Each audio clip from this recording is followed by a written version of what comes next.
নমস্কাৰ, মই মজিদ। বন্ধুসকল, বলকতে চাওক আজি 9টা গুৰুত্বপূৰ্ণ খবৰ। প্ৰথমটো খবৰ, অৱশেষত ঘোষণা কৰা হ'ল পঞ্চায়ত নিৰ্বাচনৰ দিন। 2 আৰু 7 মে দুটা পৰ্যায়ত ৰাজ্যত অনুষ্ঠিত হ'ব পঞ্চায়ত নিৰ্বাচন আৰু আজিৰ পৰা দাখিল কৰিব পাৰিব মনোনয়ন। এই ঘোষণা ৰাজ্যিক নিৰ্বাচন আয়োগৰ। অৱশেষত ঘোষণা কৰা হ'ল পঞ্চায়ত নিৰ্বাচনৰ দিন। এইবাৰ দুটা পৰ্যায়ত অনুষ্ঠিত হ'ব ৰাজ্যৰ পঞ্চায়ত নিৰ্বাচন। 2 মেত অনুষ্ঠিত হ'ব প্ৰথম পৰ্যায়ৰ পঞ্চায়ত নিৰ্বাচন আৰু 7 মেত দ্বিতীয় পৰ্যায়ৰ নিৰ্বাচনৰ দিন ধাৰ্য কৰিছে নিৰ্বাচনী আয়োগে। আৰু 11 মেত ঘোষণা কৰা হ'ব ৰাজ্যৰ পঞ্চায়ত নিৰ্বাচনৰ ফলাফল। 3 এপ্ৰিলৰ পৰা 11 এপ্ৰিললৈকে দাখিল কৰিব পাৰিব মনোনয়ন আৰু 17 এপ্ৰিল মনোনয়ন প্ৰত্যাহাৰৰ অন্তিম দিন। উজনি অসম আৰু বৰাক উপত্যকাত প্ৰথম পৰ্যায়ৰ পঞ্চায়ত নিৰ্বাচন অনুষ্ঠিত হ'ব আৰু দ্বিতীয় পৰ্যায়ত পঞ্চায়ত নিৰ্বাচন অনুষ্ঠিত হ'ব নামনি অসম আৰু মধ্য অসমত। আৰু সেই অনুসৰি অসমৰ কোন জিলাত কেতিয়া নিৰ্বাচন অনুষ্ঠিত হ'ব চাওঁ আহক। প্ৰথমতে আপোনালোকক জনাম প্ৰথম পৰ্যায়ৰ নিৰ্বাচন অৰ্থাৎ 2 মে তাৰিখে অসমৰ কোন জিলাত পঞ্চায়ত নিৰ্বাচন অনুষ্ঠিত হ'ব চাওঁ আহক। তিনিচুকীয়া, ধেমাজি, ডিব্ৰুগড়, লখিমপুৰ, চৰাইদেউ, শোণিতপুৰ, শিৱসাগৰ, বিশ্বনাথ, মাজুলী, কাছাৰ, যোৰহাট, হাইলাকান্দি, গোলাঘাট আৰু শ্ৰীভূমি জিলাত হ'ব প্ৰথম পৰ্যায়ৰ নিৰ্বাচন অৰ্থাৎ এই জিলাকেইখনত 2 মে তাৰিখে পঞ্চায়ত নিৰ্বাচন অনুষ্ঠিত হ'ব আৰু 7 মে তাৰিখে অৰ্থাৎ দ্বিতীয় পৰ্যায়ত অসমৰ কোন জিলাত পঞ্চায়ত নিৰ্বাচন অনুষ্ঠিত হ'ব চাওঁ আহক। ধুবুৰী, নলবাৰী, দক্ষিণ চালমাৰা, মানকাছৰ, কামৰূপ মেট্ৰ', গোৱালপাৰা, হোজাই, বঙাইগাঁও, নগাঁও, বৰপেটা, মৰিগাঁও, বজালী আৰু দৰং এই জিলাকেইখনত দ্বিতীয় পৰ্যায়ত পঞ্চায়ত নিৰ্বাচন অনুষ্ঠিত হ'ব অৰ্থাৎ 7 মে তাৰিখে পঞ্চায়ত নিৰ্বাচন অনুষ্ঠিত হ'ব। পৰৱৰ্তী খবৰ, কা আন্দোলনতকৈও ভয়ংকৰ আন্দোলন হ'ব অসমত।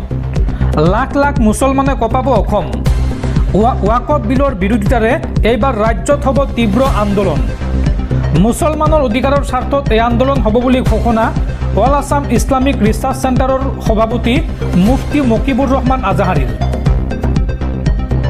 আজিৰে পৰা অসম কঁপাবলৈ সাজু হৈছে ৰাজ্যৰ মুছলমান সংগঠন। অসমত পুনৰ কাতকৈও অধিক ভয়ংকৰ আন্দোলনৰ হুংকাৰ। ৱাকফ সংশোধনী বিধেয়কৰ বিৰোধিতাৰে এইবাৰ জংগী আন্দোলন কৰিব মুছলমানসকলে। কোনো পৰ্যায় ৱাকফ সংশোধনী বিল মানি নোলোৱাৰ হুংকাৰ। মুছলমানৰ অধিকাৰৰ স্বাৰ্থত এই আন্দোলন হ'ব বুলি ঘোষণা ইছলামিক সংগঠনৰ। এই ঘোষণা কৰিছে অল আছাম ইছলামিক ৰিচাৰ্চ চেণ্টাৰৰ সভাপতি মুফতি মকিবুৰ ৰহমান আজাহাৰীৰ।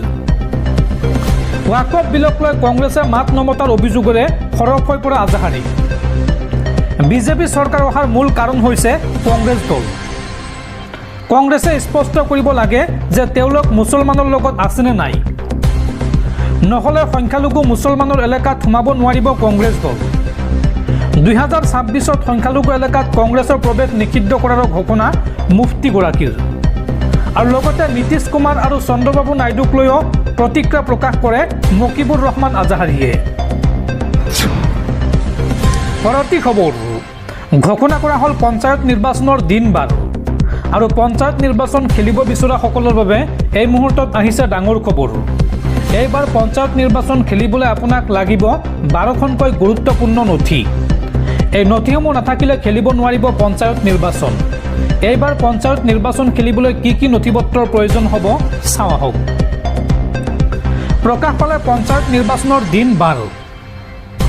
আজিৰ পৰা দাখিল কৰিব পাৰিব প্ৰাৰ্থীয়ে মনোনয়ন পত্ৰ। মনোনয়ন দাখিলৰ বাবে থাকিব লাগিব 12খনকৈ নথি। কি নথি থাকিব লাগিব চাওঁ আহক। মনোনয়ন পত্ৰৰ লগত দাখিল কৰিব লাগিব শিক্ষাগত অৰ্হতাৰ প্ৰমাণপত্ৰ। শিক্ষাগত অৰ্হতাৰ শুদ্ধ প্ৰমাণপত্ৰৰ প্ৰতিলিপি জমা দিব লাগিব প্ৰাৰ্থীয়ে। লগতে আপুনি দিব লাগিব বাকী যায় প্ৰমাণপত্ৰ। এই মনোনয়ন পত্ৰৰ লগত দাখিল কৰিব লাগিব সমবায় আপত্তিবিহীন প্ৰমাণপত্ৰ আৰু বেংকৰ আপত্তিবিহীন পত্ৰ আপুনি জমা দিব লাগিব। জাতিগত প্ৰমাণপত্ৰ, খাজনাৰ ৰচিদ আৰু আঞ্চলিক পঞ্চায়তৰ NOC লাগিব। প্ৰাৰ্থীয়ে জমা দিব লাগিব বেংক একাউণ্টৰ সবিশেষ আৰু লগতে স্থাবৰ অস্থাবৰ সম্পত্তিৰ প্ৰমাণপত্ৰ দিব লাগিব প্ৰাৰ্থীয়ে আৰু লগতে গাঁও প্ৰধানৰ প্ৰমাণপত্ৰ দাখিল কৰিব লাগিব মনোনয়ন পত্ৰৰ লগত এইসমূহ নথি যদি আপোনাৰ নাই তেতিয়াহ'লে আপোনালোকে খেলিব নোৱাৰিব পঞ্চায়ত নিৰ্বাচন যদি নাই তেন্তে সোনকালে যোগাৰ কৰক দৰ্শকসকল আৰু বহুতো গুৰুত্বপূৰ্ণ খবৰ আছে তাৰ আগতে আপোনাক জনাওঁ যে যদি আপুনি এতিয়ালৈকে এইটো ভিডিঅ'ত লাইক কৰা নাই তেন্তে এতিয়াই ভিডিঅ'টোত লাইক কৰি দিয়ক আৰু এনেকুৱা ধৰণৰ ভিডিঅ'সমূহ নিতৌ চাবলৈ চেনেলটো ছাবস্ক্ৰাইব কৰি কাষত থকা বেল আইকনটো প্ৰেছ কৰি ৰাখক পৰৱৰ্তী খবৰ ৱাকফ সংশোধনী বিধেয়ক গৃহীত হ'বই দেশজুৰি মুছলমানসকলৰ প্ৰতিবাদৰ মাজতে ৱাকফ সংশোধনী বিধেয়কক লৈ এই মন্তব্য কেন্দ্ৰীয় গৃহমন্ত্ৰী অমিত শ্বাহৰ অমিত শ্বাহে লগতে কয় যে ৱাকফৰ প্ৰতিটো সম্পত্তি ব্যৱহাৰ হ'ব দেশৰ কোটি কোটি মুছলমানৰ হিতৰ বাবে আৰু দেশৰ লগতে অসমৰ মৰিগাঁও জিলাৰ 134 একৰ ভূমিও ৱাকফ বৰ্ডৰ অধীনত থকাৰ কথা উল্লেখ কৰিলে গৃহমন্ত্ৰী অমিত শ্বাহে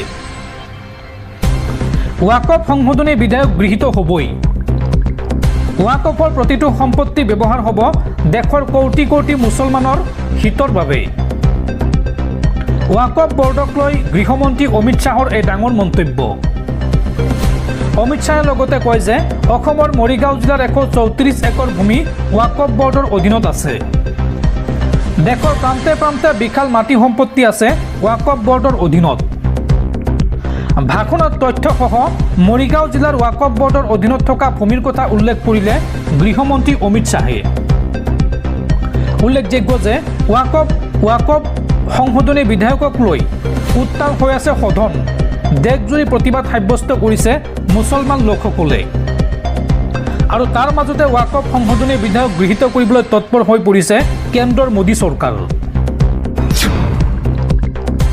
পৰৱৰ্তী খবৰ ৰাজ্যত পুনৰ সংঘটিত হৈছে আন এক ভয়ংকৰ ঘটনা এইবাৰ অসমৰ শ্ৰীভূমি জিলাত চলন্ত বাছত যুৱতীক যৌন নিৰ্যাতনৰ চেষ্টা ঘটনা সন্দৰ্ভত অভিযুক্ত জছিমুদ্দিন লস্কৰ আৰু আবুল ছালামক গ্ৰেপ্তাৰ আৰক্ষীৰ ঘটনাৰ আন এটা অভিযুক্ত বৰ্তমানো পলাতক আৰু এই সন্দৰ্ভত জব্দ কৰা হৈছে এএছটিচিৰ অধীনত থকা এই বাছখন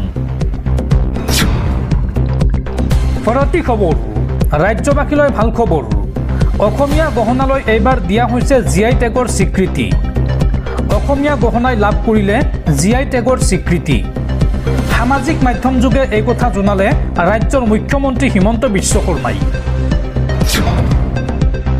পৰৱৰ্তী খবৰ গুৰুতৰভাৱে অসুস্থ বিহাৰৰ প্ৰাক্তন মুখ্যমন্ত্ৰী লালু প্ৰসাদ যাদৱ বৰ্তমান ততাতৈয়াকৈ হাস্পতালত ভৰ্তি কৰোৱা হৈছে কিন্তু স্বাস্থ্যৰ অধিক অৱনতি ঘটিছে যাৰ পৰিপ্ৰেক্ষিতত উন্নত চিকিৎসাৰ বাবে অসুস্থ আৰজেডিৰ মুৰব্বীগৰাকীক দিল্লীলৈ নিয়াৰ যোজা চলিছে পৰৱৰ্তী খবৰ পুনৰ যুদ্ধবিৰতি চুক্তি ভংগ পাকিস্তানৰ LOC পাৰ হৈ গুলীচালনা পাকিস্তানী সেনাৰ ভাৰতীয় সেনাৰ সূত্ৰ অনুসৰি পাকিস্তানী সেনাই পুনৰ যুদ্ধবিৰতি চুক্তি ভংগ কৰি জম্মু কাশ্মীৰৰ পঞ্চত নিয়ন্ত্ৰণ ৰেখা পাৰ হৈ ভাৰতত গুলীচালনা কৰে বুধবাৰে ভাৰতীয় সেনাৰ এক বিবৃতিত কোৱা হৈছে যে মঙলবাৰে পাকিস্তানী সেনাই নিয়ন্ত্ৰণ ৰেখা পাৰ হৈ ভাৰতত সোমাই কৃষ্ণঘাটি ছেক্টৰত মাইন বিস্ফোৰণ ঘটায় আৰু বিনা কাৰণত ধাৰাসাৰ গুলী চলায় ভাৰতীয় সেনাইও প্ৰত্যাঘাত কৰিছে অৰ্থাৎ পুনৰবাৰ আক্ৰমণ কৰিছে আৰু এতিয়া পৰিস্থিতি নিয়ন্ত্ৰণত আছে বুলি সদৰি কৰিছে ভাৰতীয় সেনাই উল্লেখযোগ্য যে 2021 25 ফেব্ৰুৱাৰীত ভাৰত আৰু পাকিস্তানে যুদ্ধবিৰতি চুক্তি নতুনকৈ কৰাৰ পিছত নিয়ন্ত্ৰণ ৰেখাত এনে ঘটনা হ্ৰাস পাইছিল কিন্তু 2025 বৰ্ষৰ ফেব্ৰুৱাৰীৰ পৰা নিয়ন্ত্ৰণ ৰেখাৰ কাষত বিভিন্ন আক্ৰমণৰ ঘটনা বাঢ়িছে ফেব্ৰুৱাৰীত ID বিস্ফোৰণত 2জন সেনা জোৱানৰ মৃত্যু হৈছিল আৰু এজন আহত হৈছিল ইয়াৰ পূৰ্বে পহৰা জিলাত তালাচীৰ সময়ত কাৰ্না এলেকাৰ পৰা বহু পৰিমাণৰ অস্ত্ৰ উদ্ধাৰ হৈছিল 4-5 ফেব্ৰুৱাৰীৰ ভিতৰত 7জন পাকিস্তানী অনুপ্ৰৱেশকাৰীয়ে কৃষ্ণঘাটি ছেক্টৰৰ মাজেৰে পুঞ্চত সোমাবলৈ চেষ্টা কৰিছিল তেওঁলোকে ভাৰতীয় জোৱানৰ ওপৰত গুলী চলোৱাত দুয়োপক্ষৰ গুলীয়াগুলীত 7জনৰে মৃত্যু হয় সেনাৰ সূত্ৰ অনুসৰি নিহতসকলৰ ভিতৰত 2-3জন পাকিস্তানী সেনা আৰু বাকীসকল অল বদৰ জংগী গোষ্ঠীৰ সদস্য আছিল ভাৰতীয় সেনাৰ লেফটেনেণ্ট জেনেৰেল নবীন সচদেৱে এই সন্দৰ্ভত জনোৱা মতে শেহতীয়াকৈ নিয়ন্ত্ৰণ ৰেখাৰ কাষৰ জিলাত সন্দেহজনক কাম কাজ বাঢ়িছে। সেয়েহে এই এলেকাত নিৰাপত্তা ব্যৱস্থা বঢ়োৱা হৈছে বুলি সদৰি কৰিছে লেফটেনেণ্ট জেনেৰেল নবীন সচদেৱে।